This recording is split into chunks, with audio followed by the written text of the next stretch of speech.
Good morning, everyone. Welcome to the Almond Alliance presentation of navigating the political landscape and advocating for the future of the almond industry.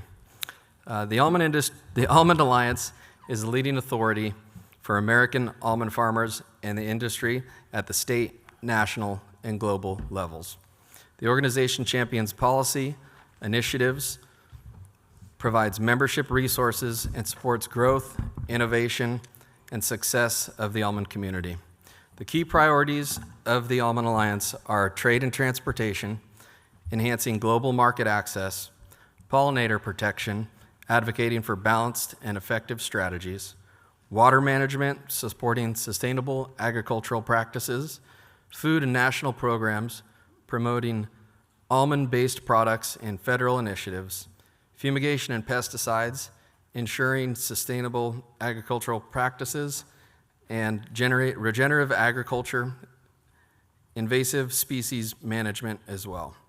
Some of the recent accomplishments of the Almond Alliance have been advocating for the reauthorization of the General System of Preferences, influenced policies in the Farm Bill, advanced pollinator protection strategies, secured agricultural disaster relief, including almond-based dairy alternatives in the WIC programs.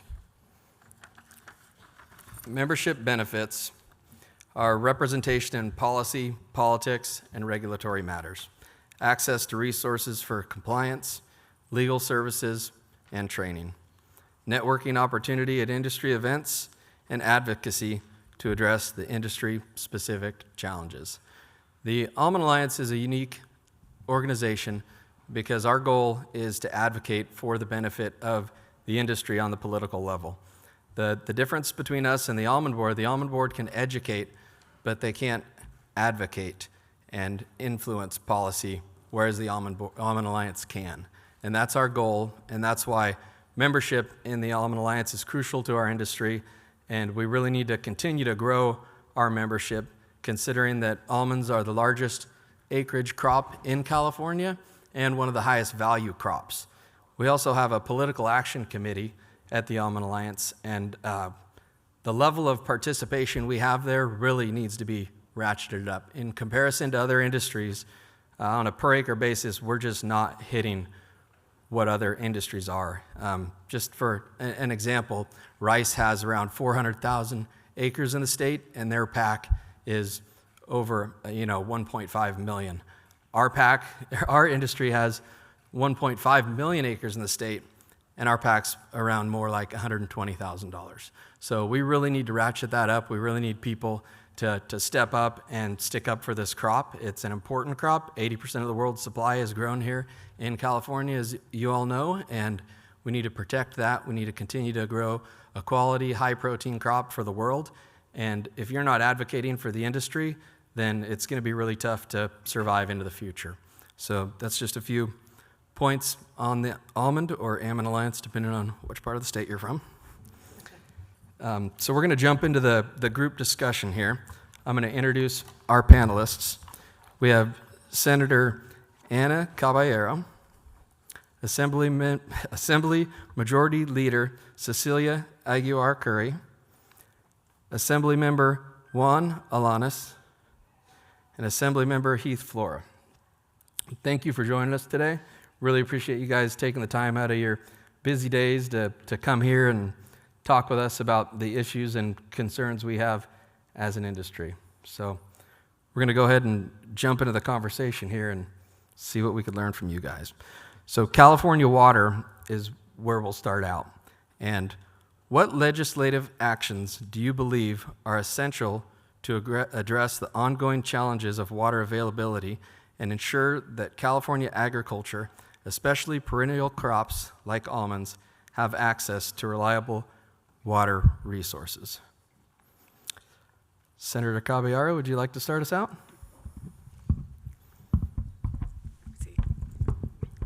I should have tried this before. Absolutely. Well, let me just say a big thank you to the Alliance for organizing the conference here today and for being here.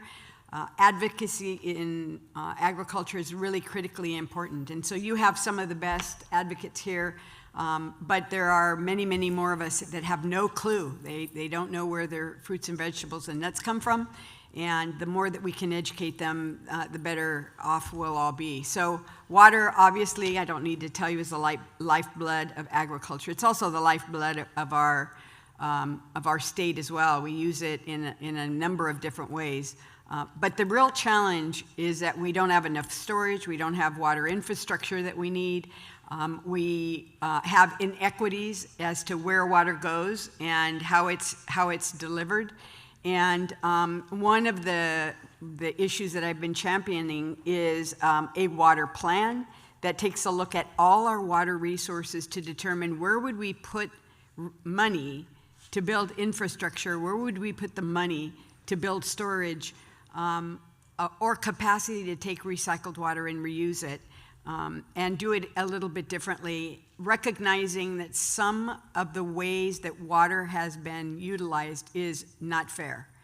LA and San Francisco created dams for their exclusive use prior to the current days. It was in the early 1900s when all you needed to do is put the money together and build a dam, which you know is nigh on to impossible right now. We can't even get sites started, which is really unbelievable. What that means is they have enough water, and it's sacred that they get their water, despite the fact that it's not, those dams are not located in their districts. They're located outside of their districts, and they move it a significant distance in order to be able to use it. But we never talk about them conserving. We never talk about them sharing that water that's part of our natural watershed. And we never talk about them being part of the solution. Both LA and San Francisco could do small desalination plants right on the outskirts of their borders, and they'd have enough water. They'd have water to be able to share with the rest of us. But we never talk about that. We need a water plan that looks at all of the water resources in the state and starts to figure out how can we reallocate it and not have a system that basically penalizes one industry over another. So I'm going to continue working on that. We didn't get it. I had a bill last year. We couldn't get it across the finish line, but we have to look at water a little bit differently. We have to use every drop that falls. You know, and I forgot to mention earlier, we'll hold our questions till the end of the session, and then there'll be Q&A at that time. So at this point, we'll give the members an opportunity to speak on the issues. So Assembly Majority Leader Cecilia, would you like to comment on the water? Yeah, and again, thank you very much for inviting us. We have lots of ideas, whether they mesh up with everybody in the room, but you know, my district is totally rural. I have Colusa County, Lake County, Yolo, Napa, and Sonoma, portions of Sonoma.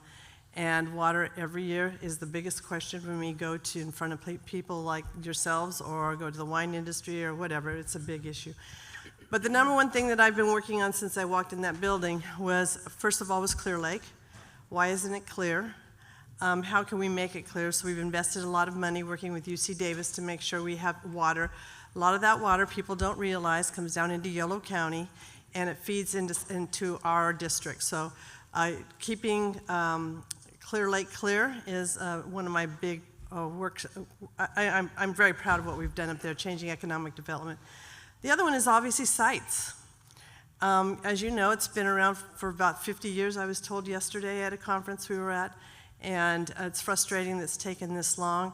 The movement is going in the right direction. We have a lot of the easements taken care of. We have a couple that are left. We're working with tribal nations to make sure that we are protecting the sacred sites that are up in that district. So there is movement on sites, and I'm confident that maybe by 2028 we'll be breaking ground, if not before that. Why is it important? Because we all know we don't have enough storage. And that's one of the prime locations. We'll see how we get there, but I have given 110%. My team has done that, and was with the governor yesterday, and he too is helping us move it along. So I'm hoping that we can get that. It's obvious we need it. You know, we've been working on sustainable groundwater management. There's pros and cons, but we do have, I think, a good program. Can anything be improved? Absolutely. But I think those of us in our farming in rural areas understand the importance of water. And it's exciting to work on it. It's, as you know, so controversial. And educating our colleagues. Because if you think about all the ones that are up here right now, there's only a few of us from rural communities. There's 60 people from the big urban areas that have votes. And our voices need to be heard, and so we depend upon you in the audience to reach out to your legislator and explain to them why water is important to you, because many of them don't understand. And so it's always an uphill battle. Thank you very much, and the site's comments are great to hear. You know, I'm up from that area and have heard about that since I was a kid, people talking about it, and when it started getting up and going again, there was so much talk about, is this really going to happen? Is something actually going to go on here? Is California going to build something? And it's really neat to see that progress is being made, and it looks like that's going to happen. So I will mimic and follow along with exactly what you said, especially at the end. That was the point I was going to make with everybody is we could talk about this till we're blue in the face, but in reality, the votes come from the Los Angeles and the Bay Area, unfortunately, which has hurts us a lot in the valley and especially in ag.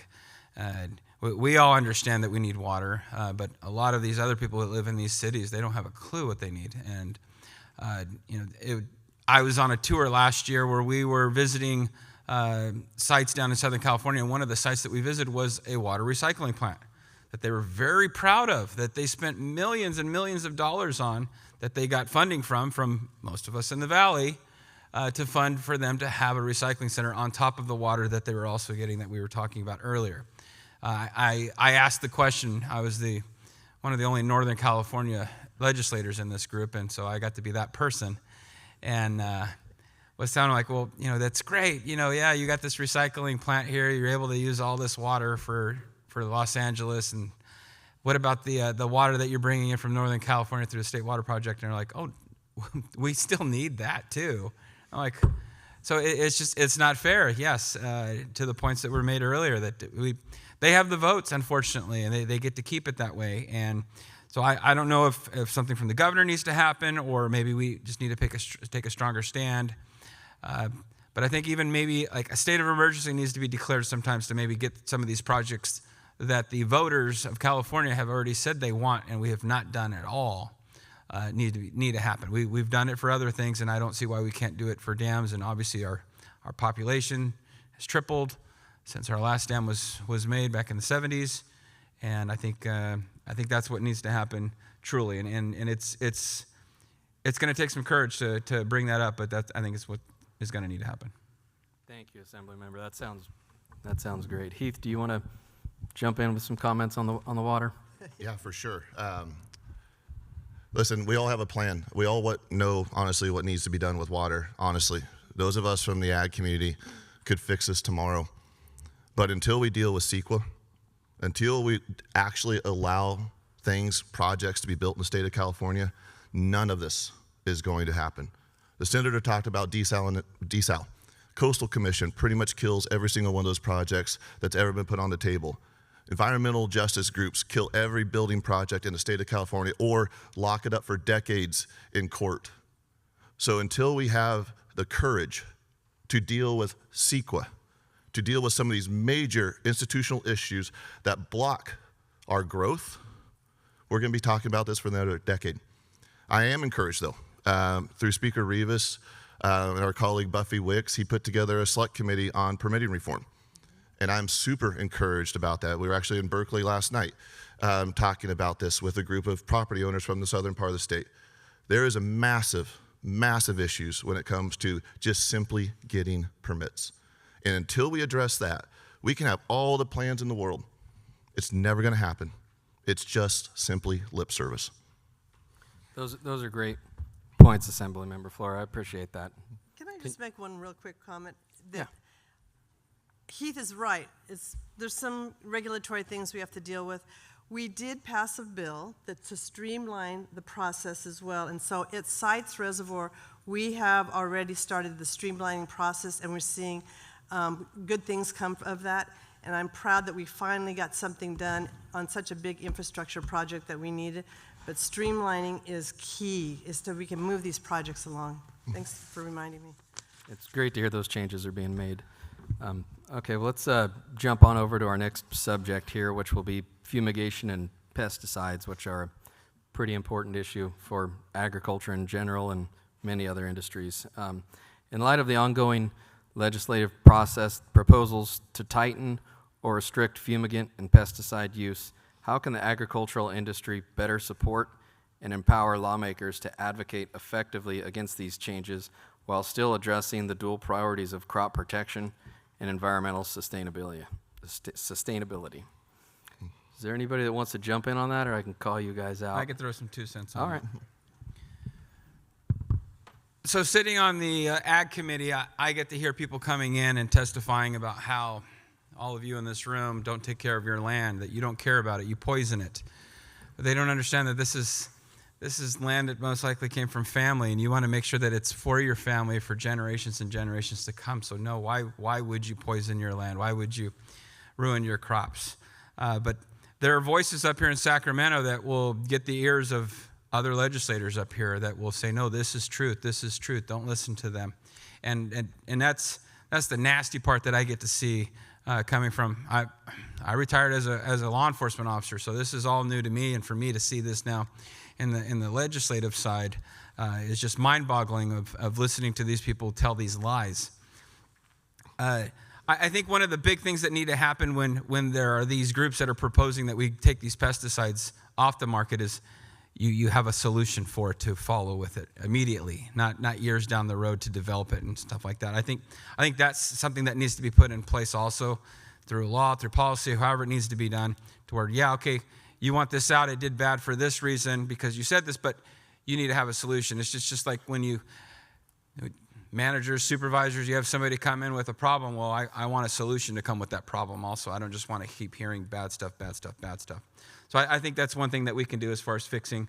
I know ag as an industry has been doing a great job coming up here and trying to advocate for that type of system that I was just talking about, making sure we have something replacing it before we take it off market. But I think, as you mentioned also, like with rice versus almonds, right? It's a matter of stepping up. And not every industry knows this. Like me with law enforcement, I tried getting law enforcement officers up here to advocate for a canine bill that I needed them to come speak on, but it was just something that they weren't used to. They didn't quite know how it works. There are people up here that know how it works. Believe me, they're up here all the time, wearing different colored shirts. They're up here always doing Me Too's and getting that message through. And if that's what happens and that's what we need to do, then I think that's what we need to start doing here as well. One thing, and I think that we're really lucky, we are so close to UC Davis. And so when people ask, or they come to my office, and I too sit on the agriculture committee, is that we hear these scary stories about chemicals and whatever. Obviously, we want to be thoughtful, and we want to make sure that those chemicals are safe for our communities, our families, etc. And there's many studies that are out there that have been very helpful. But it is one of those things, it goes back to education. So one thing that I try to use in my office is seek first to understand. So when someone comes in the office, I need them to tell me what's the pros and the cons and what is their alternative. And a lot of times they can't come up with an alternative because we do need an alternative. If they don't want something, then what are we going to do to make sure we take care of whatever the pest might be? So I think one thing that I tap into is UC Davis. And my team does that, and they go find who's the best person over there, and it's been very helpful. It's very helpful when farmers come to see us. You know, those of you in the industry, you don't understand how much power you have, and that you can sit in on meetings, and I highly recommend, we're really busy, and everybody knows that, but we have really brilliant staff that are on our teams that can have those conversations with you as well. So I think one of the things for me is that having UC Davis so close, Fresno State's another campus that's very helpful, as well as Cal Poly San Luis Obispo. They get it, and you know we try to help them out as well. So Those are great points, and it's really helpful when something's being, removed from the list of chemistries that we can use. If there's something that can come in and replace it when there's no other alternatives, that's a tough position to be put in for providing the food supply. So, Assemblyman Member Caballero, did you have some comments? Well, I just wanted to say that, the discussion about fake news, it seems like it's recent, but I'm here to tell you that in the legislative process, people show up all the time with fake news. They show up with concerns, and some of it, the concerns are really valid. Right? And many of the environmental groups are looking at public health, and they're looking at worker safety and also the community safety. And so I respect anybody that comes up and wants to talk to me about a particular issue, whether it's pesticides or herbicides or anything else, a dangerous chemical in plastics, for example. But what is really key is that the legislature and the legislator and their staff have the ability, as was articulated, to go to the experts that have studied this. Because, when you come to one of our hearings, the pros have 6 minutes to usually 2-3 minute presentations, sometimes 2 minutes. And the cons have the same amount of time. These are complicated issues, and these are issues that affect your livelihood.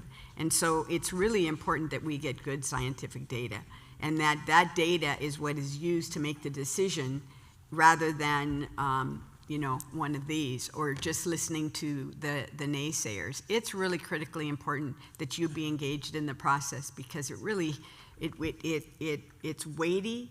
People have to listen, and it really focuses on us getting good scientific data, so that we're not just doing it because a group showed up and they're loud and they're angry. We want to make good decisions, but we also have to have the resources at the staff level to, and I'm talking about the Department of Toxic Substances and Pesticide Regulation entities. They need to be able to do the research as well to tell us what the combination of chemicals or the concentration of the chemical is, so that we're making good decisions. Yeah, I think that's absolutely right. I think education is incredibly important. And when you talk about fumigants and pesticides, it's not something that electeds wake up every morning thinking about, right? It's just not something that's in the front of a lot of our colleagues' minds. And so when we see these bills come through, more than likely it's from Bay Area and or an LA colleague. It's not coming from us. So when you talk about education, it's unbelievably important. And I think one of the big frustrations that we have is, as you see these bills come through, there's a very much an idealistic thought process that they have. And it's really, really challenging to change that once that's ingrained, because none of our colleagues really understand what we're doing. Juan brought it up. I mean, overwhelming majority of all of us sitting in this room have had land in our families for generations, right? There's not a single thing that you're going to do that's going to hurt that land, the value of that land, because you want to pass it on to your kids. Juan talked about, I'll just say, like, SEIU, the labor group, comes in, and this is not a negative thing on them. They come in all the time pushing their narrative. They all wear the same colored shirts. Usually they're purple. We call them the grapes. And they flood the hallways pushing their narrative, whatever that may be. Ag is getting significantly better at that, but we need to do significantly more, because it's really, really important. And on these in-the-weeds subjects, and I don't even know, I was trying to look it up real quick, the last time something actually got approved as far as pesticides, we've been cutting them hand over fist, but we really haven't got anything approved for a number of years now. That has to stop. We need to start putting some pressure on, because we can't continue to ask you guys to quit using products if we give you no replacements. But education is unbelievably important, especially on some of these issues that are really pushed from the Bay Area and LA. This rolls into the next question pretty well, which is concerning invasive species and Carpophilus beetle, and what steps should be taken to improve management and response efforts at the state, and how can collaboration from the agricultural community help in that area. And Assembly Member Flora, I'll let you kick this one off, since you've been batting the clean up. Yeah, no, it does. It actually rolls into it because I can also guarantee, just like fumigants and pesticides, we don't talk a lot about beetles in the building, right? It's not a conversation that we're having a lot right now, just being very blunt. We have to get control of the narrative. Now is the time. Right now we have like 28, 26 new members, new colleagues, both Democrat and Republicans. Get in now. Meet with all of them. Educate them on what this issue is, how it affects your recommendations on how to take care of this issue. Because I can guarantee you we'll make a plan and it will probably be wrong, okay? If you're not willing to control your narrative, they'll make a narrative for us. And it's very, very important that we take the time to come up to Sacramento. And you'll hear it multiple times. I'm so proud of this industry over the last, going on my 9th year I've been elected. It's come so far, and it's something to be really, really proud of. There's obviously still room to grow, and we'll continue to do that. But we've said it for many, many times. Man, if you're not controlling the narrative, they'll control it for you. And we have to be better at that, especially on some of these issues that are so in the weeds. That's just not something that's in front of mind to most of my colleagues. So in short, if you're not a member of the Almond Alliance, join and donate to the PAC. That was loosely translated, but yes. Thank you. So I'd like to follow up on that. I think all of us sit on the Ag Committee, right? I don't sit on the Ag Committee in the Senate anymore, and let me tell you why. They don't deal with water. Yep. They don't deal with pest management, pesticides. They don't deal with land use. They don't deal with any of that stuff. And and part of it is that they've been pulled out and given to other committees. And so those other committees are the power committees. Gee, I wonder why that happened. Yeah. But Yeah. that's something that's so frustrating, because when we talk about herbicides, pesticides, whatever the case, we look around and we're going, why didn't, all of a sudden we're on the floor to vote on a big bill, and I'm going, I never heard that bill. This is the first time I've heard that bill, because it goes to a committee, and on ag, you just kind of assume some of those are going to come to you, and they don't. And I've asked to have that changed, and I keep getting a no, and maybe the four of us could go in as a big fight, but it's been very frustrating. I don't understand that thinking, but it is what it is. But one group that really helps me out in this group is Karen Ross at CDFA. She always has an open door, and she tries to find solutions. She's solution-oriented as far as I'm concerned. We've had some things that we don't always agree on, but we try to find a common or a foundation of where we can go in the future with agriculture and how we can help out. So we've been very successful working with CDFA and, again, UC Davis. So integrated pest management has got to be at front and center, and the ability to do that across the entire state becomes really, really important. And I want to second what my colleague said about the narrative. The narrative right now on almonds is you use too much water. That's what we hear all the time.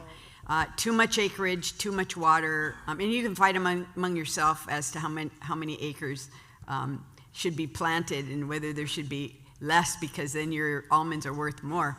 But I regularly tell legislators from urban centers, look, we don't come into your cities and tell you what you can do. You leave agriculture alone, they'll figure out exactly where they're going to plant and how much and what. This is important. But the bottom line is your industry produces a really important resource that we all need, which is protein, right? Which it's a healthy, one of the healthy nuts. And the question ought to be, do we want people to eat healthy? I mean, if you grew chocolate, that would be a little bit different, but I tend to, well, actually, chocolate's good for you too, but never mind. Because those chocolate-covered almonds are pretty darn good. The bottom line is that agriculture has the opportunity. This is what look at that. I'm going to sit next to you next time. The bottom line is that people need to understand the value of agriculture in California, not only the economic value, but also the fact that we feed the world. We feed the nation, certainly. And during the pandemic, you saw the lack of masks, the lack of paper products, the lack of, there were shelves that were empty, right? These hand sanitizer, but you never saw a lack of food. And that's because y'all kept working despite the fact that there was a pandemic. And that never gets recorded. I talk about it all the time because the ability to produce what we like to eat and what's important for us health-wise is really, really critically important. So I think there's a story to be told about agriculture that we're just not telling. And I've encouraged the agricultural schools to train youngsters, because I don't know how to do videos and all that kind of stuff on this phone, how to do social media so that we start appreciating the hard work and the risks that you take. Everybody remembers, I heard it through the grapevine, which was advertising what? California raisins. Am I too old so that everybody, the youngsters, and the happy cows, right? And we need, it seems silly, but to me it's really, really important that people understand this is our heritage as a state, whether you came from rural California or not. And it's important for the economic benefit of the state, but it's also important for us to protect the environment and have open space. And it's beautiful. It's beautiful to drive through the valley when all the trees are in bloom. There's nothing like it. And people need to see it. They need to know and understand the value that it has. So Blake, if I can also just add, other creative ways to help when you were talking about pests or invasive species and stuff like that is also thinking outside the box. Assembly member Devin Mathis had a bill that addressed that in a way to where we had to explain it, or I had to explain it to some of my colleagues. So basically it was empowering the county agriculture commissioners to penalize those who don't address pest infiltrations and they're the person next door to you that's not taking care of their land, right, that has the trees that are now going over into your crop. And so one thing that I have found here, that you need to be able to speak the same language as most of the colleagues who don't have country land, can't see for miles and miles, right? They see a building, they see a fence. So I had to tell them, like, think about your yard when you're growing your grass and you have these dandelions, right? And your neighbor's yard, but yours is nicely manicured, and now you're starting to see dandelions now in your grass. And so I had to kind of speak that language to them to understand that that's the same thing in ag. You have those bad actors, I guess you can say, that don't take care of their lands, that don't keep them up, and then it carries over into the crop that you've worked so hard to make sure that you're getting the best out of it that you can. So besides, obviously, we talked about pesticides being always chopped from the list and nothing being put on. Other ways are to just try and help them just with plain, simple, common practices that we can do and help enforce there. So those are things outside the box that we're trying to do as well. So if you have ideas like that, please let us know as well. That's great. Thank you. And I tell you what, I think everybody in the room is really happy to hear how knowledgeable you guys are on these various subjects and understanding of what we're dealing with. A lot of times it feels like we're not understood the issues we have or the problems, and it's nice to have 4 individuals up here that do get it. So thank you. We have one more question here we're going to roll into, and that's cap and trade. So California's cap and trade program is set to run through 2030, with discussions about its renewal or modification already underway. Considering the almond industry's rising costs due to energy and transportation regulations under the program, how can California balance its ambitious climate goals with the need to sustain the global competitiveness of vital agricultural sectors like almonds? Is there a genuine interest among lawmakers in pursuing program modifications that address agricultural realities while maintaining climate imperatives, especially given the complexities of the current political environment? Additionally, what proactive measures can the almond industry take to support continued funding for priority programs such as a farmer? Go ahead, Heath, you're waiting. Good old cap and trade. Cap and trade came 2017. Governor Schwarzenegger, AB 32, every 10 years has to get reauthorized. 2017 was the first year I got elected, and it was a really, really big vote in 2017. At the time, Governor Jerry Brown, his chief of staff, Nancy McFadden, were unbelievably awesome to the ag community and really, really stuck with us. And our Republican leader, Chad Mays at the time, we had a list of things that we wanted in cap and trade. Otherwise, we weren't going to be able to support it. And farmer was a big part of that. Engine replacement program was a big part of that. And it was incredibly successful. There was 6 of us on the Republican side that supported it that day.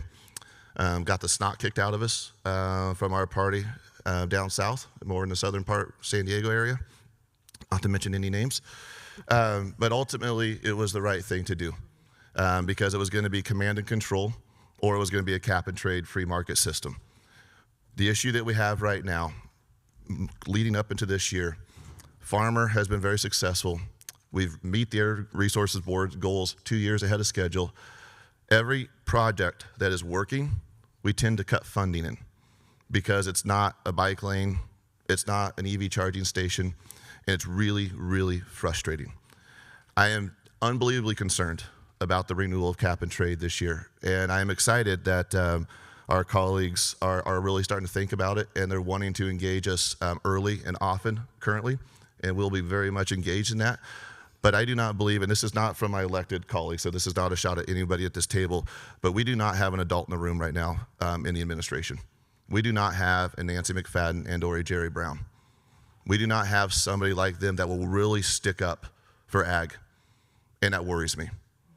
And I would argue some folks that may or may not be elected are really actively trying to hurt us when it comes to cap and trade. It is not nearly, the environmental groups didn't really do that well in cap and trade, to be quite honest with you. There was a lot of things that they did not get that we were able to beat back. It's going to be a heck of a fight. And it really is. And how can you engage? And this is a huge subject for the record. I mean, this is cap and trade will probably be the biggest vote I've ever taken in a decade of being in this building. Engage now. Start talking about how the farmer program has worked for you, the resources that have allowed you to make these changes to meet the goals. Again, we are not arguing the governor's climate goals. We are just simply asking for the carrot versus the stick approach. Help us help you. Set the goals, give us the ability to meet those goals, and quite frankly, get out of our way. And I think those are the messages that we really, when you come in as like adversarial and upset, which it's all founded and warranted at times, that works. But when you come in and say, hey, listen, we get where you want to go. This is how we can help you. What programs can we put in place to meet that?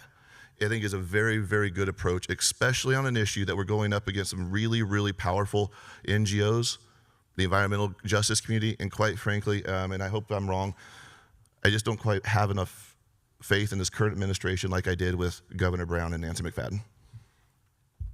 I have to agree. Well, first of all, we were on the same committee. When we did cap and trade, we were so thoughtful. We spent a lot of time to making sure ag was at the table and that we got the things we wanted. We had to give up on a few things, but it was so powerful, and it was a tough, tough vote.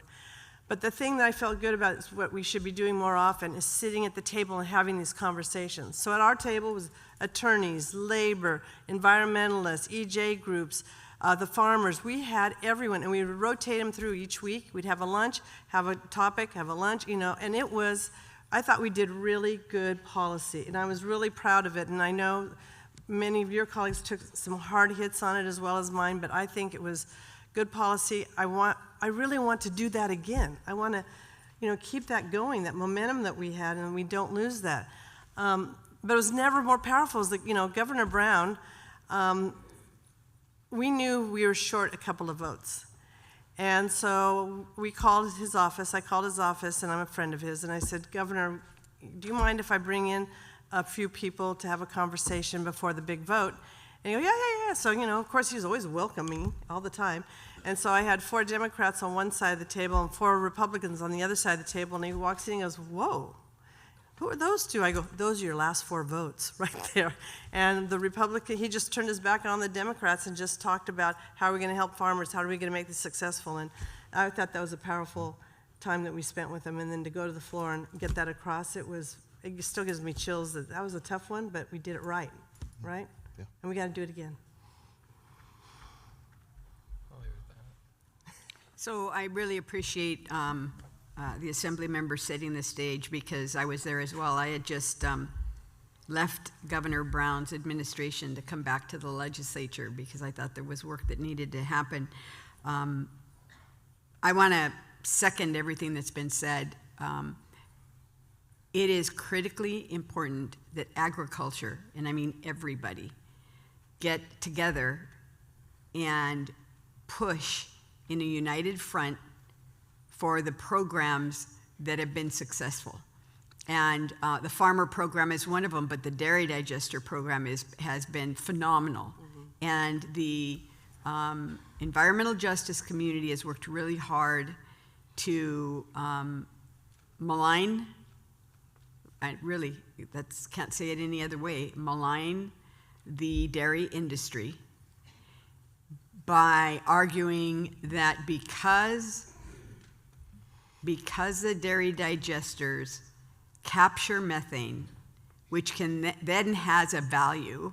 So every waste product that we produce in this state, in this country, in this world, has a use afterwards. If we're smart, we take that waste product, we put it to use, and we either create energy or we put it into the soil, or we do something with it that inures to the benefit of our state. They take that waste product and they turn it into a biofuel. Why is that important? Because you can reduce your dependence on diesel by using this biofuel. It burns cleaner, doesn't burn, and the byproduct is water coming out of the tailpipe, as opposed to the NOx and SOx that go into our air quality, our poor air quality. So the argument that they're making is that these dairy farmers are more interested in the biofuel, as if that's somehow a bad thing, than they are raising dairy cows. Now that's the silliest thing I've ever heard, but it's encouraged two legislators to run bills in different years to try to get rid of dairy digesters, which is silly. That program has achieved the goals that we set for it way back when. And so it actually works. That's what we want. We want to improve our air quality. We want to clean up the air. And oh, by the way, if you've gone by a dairy recently that has a dairy digester, the smell is reduced incredibly. It's significant. So good things are funded by the Cap and Trade program, but it's really important that you be united in approaching the legislature and saying, number one is we understand it's going to be extended. We have a select committee, actually just an informal working group in the Senate that's working on it, and we're meeting with all the stakeholders. I think it's been a fascinating discussion because what we're hearing is that people understand. So you're absolutely right. The environmental community hates cap and trade, but they recognize that it's here to stay, and they hate it because they want to be able to shut down polluters. Period. That's not going to work. It's just not going to work. We're using a market-based approach to solving our air quality as well as our methane production. So I'm very hopeful. I think we have some really smart people working on it, but we're going to need your help. We are going to need your help because Governor Brown and Nancy McFadden were very focused on making sure agriculture was at the table. And it's kind of left to us to make sure you're there too. Okay, I'll throw something in.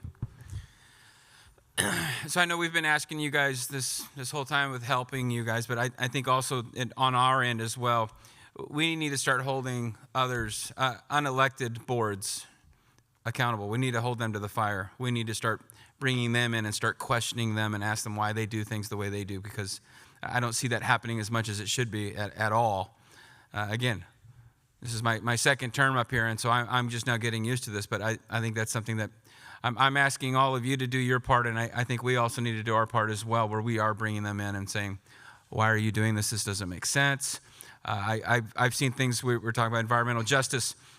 Let's just talk about the forests, right? Thinning them out, making them healthier, creating jobs. These are resources that we have here within our state, and if this is a true environmental justice group, then why are you okay with us bringing in other lumber in from Canada or from Oregon on rail or on truck? I mean, that's pollution too, I think. I don't know, I'm not a scientist, but I would think that would be a thing as well. So I don't always trust and believe what they say at all. And I think we are also going to need to do our part as well, since we're asking you guys to do so much. Well, you all heard it firsthand here. If you have time to come down and speak at the Capitol and help out, that'd be greatly appreciated. If you don't, become a member of the Almond Alliance, and we'll take care of that for you. We have representation here at the state and at the federal level. At this point, we're going to go ahead and field some questions from the audience. The lights are a bit bright, so I'm going to try and pick you out there, but do we have any questions out in the crowd for our elected members here?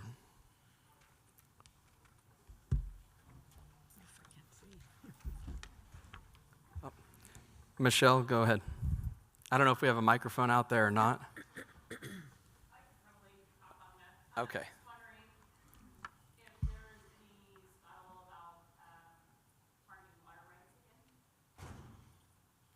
That's a great question. The question was about water rights in California. So I think it's too early to know who's going to have a bill, just because, we don't come back until January.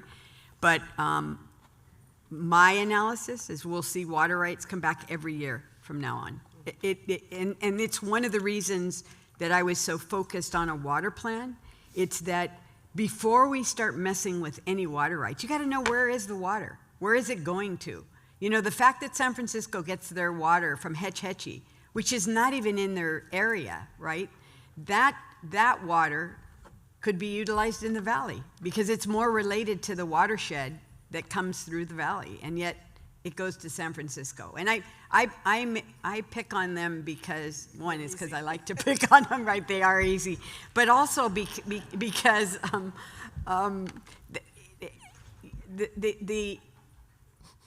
If San Francisco had not had an earthquake and then the resultant fire that burned the entire community, they wouldn't have gone up there and got that water and created all the infrastructure to move it. And so you need to recognize, I want San Franciscans to know where their water comes from, and that water could be part of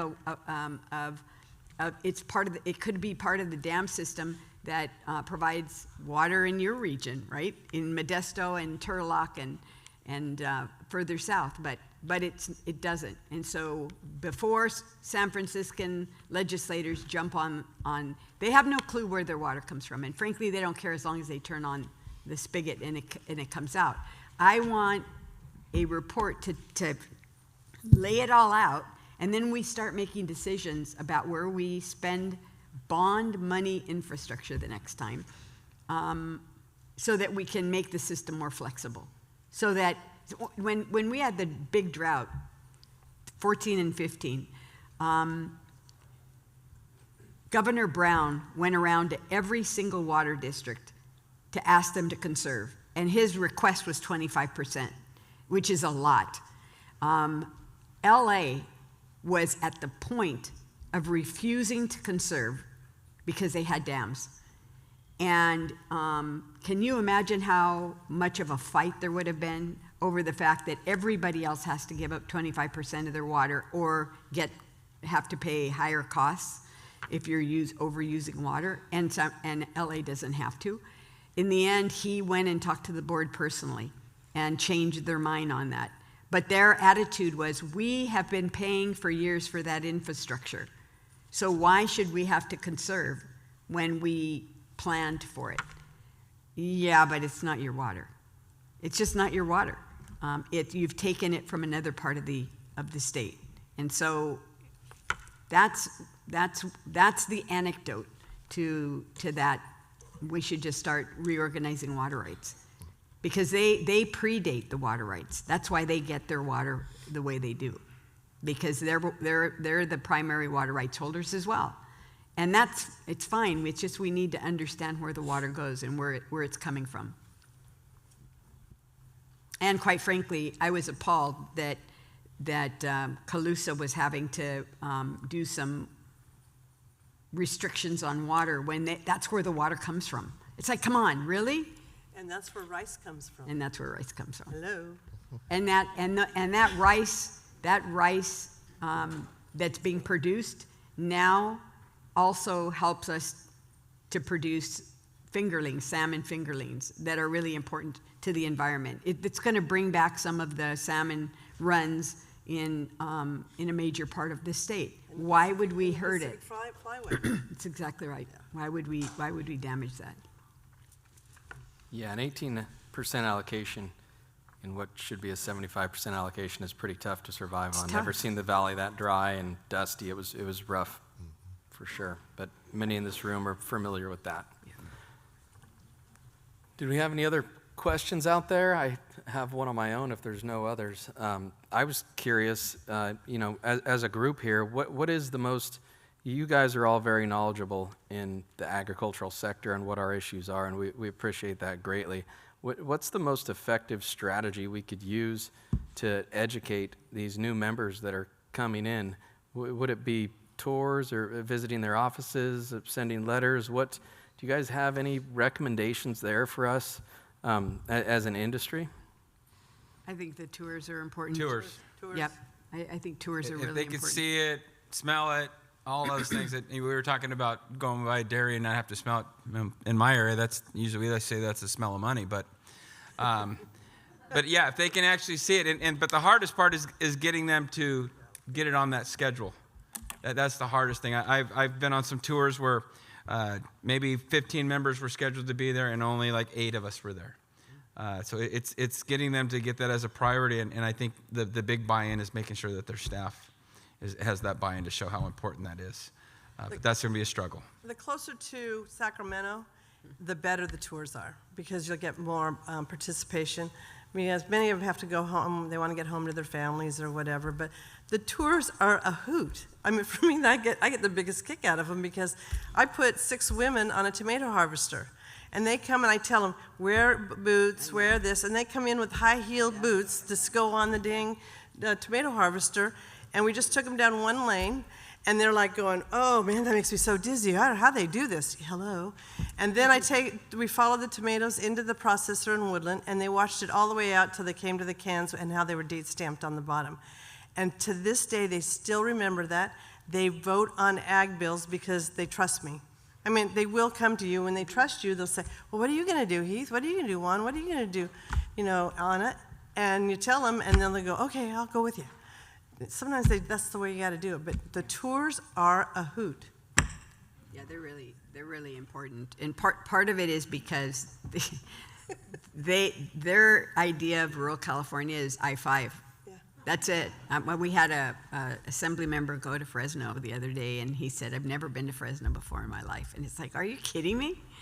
And it's important. It's just important because you get to see what the area looks like, get to see who the people are.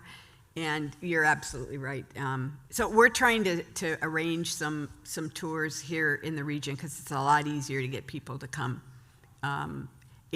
Understand that once we come back in January, we're here.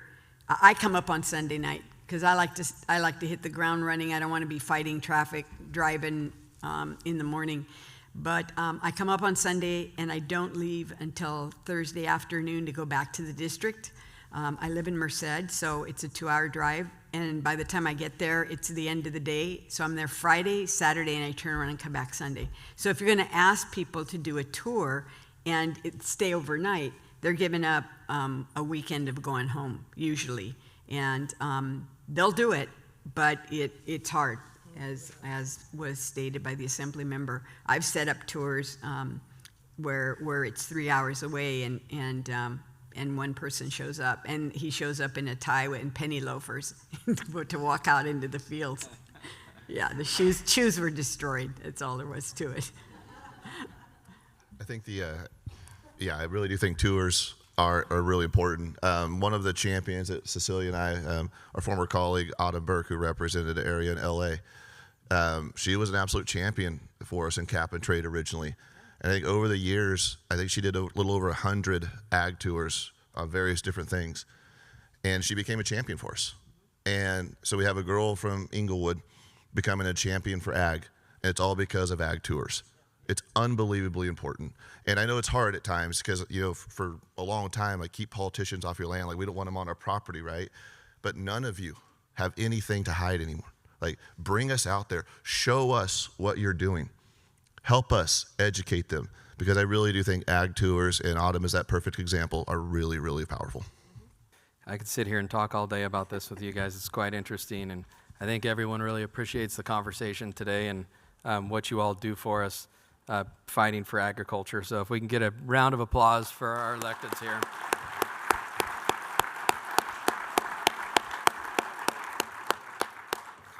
Thank you very much. And no one can leave the room until you sign up for the Almond Alliance. There's some guards at the door, and they take credit cards. So thank you.